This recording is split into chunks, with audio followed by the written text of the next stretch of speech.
দিছি স্যার, দয়া করে আপনারা বাসাত আমরা আর ইন্ডিয়ার থাকতাম চাইয়েন না, আমরা Nice comedy. এই থামেন, কে আপনি? Like, আপনি comment কি করে পাশে ছেলেদের থাকবেন। ভাষায় কথা বলতেছেন? আর আপনি বর্ডারের ওই পারে কিভাবে গেলেন? আমি করিমগঞ্জের করিম ভাইয়া, 1947 সালের আগে সিলেট করিমগঞ্জ সপ্তাহ এখানে আসিল রবা। আমরা গণভোটও দিছিলাম বাংলাদেশের লোকের টাকার লাগি, কিন্তু তারা জোর করে আমরা অপহরণ করে রাখি লিছে। আমরা ইন্ডিয়ার থাকতাম চাইয়েন না, আপনাদের ভালোবাসা প্রয়োজন। আমরা চাইয়ের বাংলাদেশের লোক এখানে দিতাম। ও বেলাখান তুইলা বালাই আমরা বাংলাদেশের লোক এখানে করিলাম রে। বাচ্চারা করিমগঞ্জের রোহিঙ্গা, রোহিঙ্গা রোহিঙ্গা ওরা কি করছিস তুই?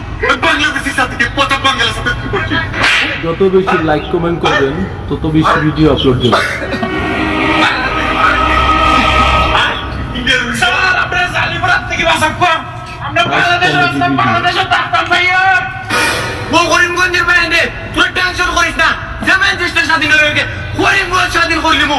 আমি তোর সিলেটে বাড়ি কথা দিলাম, তোরা প্রস্তুত থাকিস, আমরাও প্রস্তুত হয়ে আইলাম। তোর কামকে হুমকি দিল, কামরাও ভারতবর্ষকে হুমকি দিল, নরেন্দ্র মোদীকে হুমকি দিল। সারা তোর জানিস না আমেরিকা আমাদের মিত্র, এই নরেন্দ্র মোদীর মিত্র হচ্ছে ডোনাল্ড ট্রাম্প। সারা তোর ইউনুসকে শিক্ষাটা দিয়ে দিচ্ছি তারা।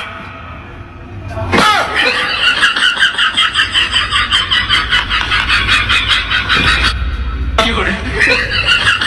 তারপরে কাউকে আব্বা আসেন, সালা বাংলাদেশ আমাদের আসাম রাজ্যের করিমগঞ্জ দখল করতে যাচ্ছে, আপনি একটা উচিত শিক্ষা করে দিবেন। আসেন আব্বা আসেন, বাংলাদেশের সামনে আপনাকে বন্ধু বলে কিছু মনে করবেন না। কি করে? আসেন, ওই বাংলাদেশের ওই ডক্টর ইউনুস ওকে আজকে একটা উচিত শিক্ষা দিবেন। আরে ডক্টর ইউনুস স্যার, আসলে ঘটনাটা কি হয়েছে? দেখুন ডোনাল্ড ট্রাম্প 1947 সালের আগে আসামের করিমগঞ্জ বাংলাদেশের সিলেট অঞ্চলের সাথে যুক্ত ছিল।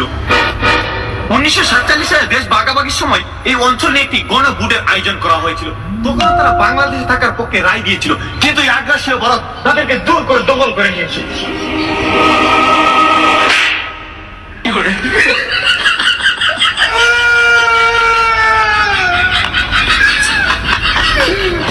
মোহাম্মদ ইউনুস ভালো না, মিশা কথা কম। ডক্টর ইউনুস ভালো না। ডক্টর ইউনুস ভালো না। ডক্টর করে কলকাতা করতে তো হরমোজ ডক্টর ইউনুস ভালো না। ডক্টর ইউনুস ভালো না হইলে কি নোবেল পুরস্কার পাইছে রে?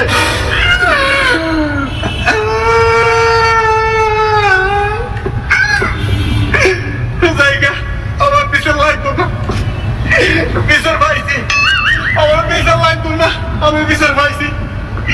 করিমগঞ্জ আমার লাগতো না। কি করে?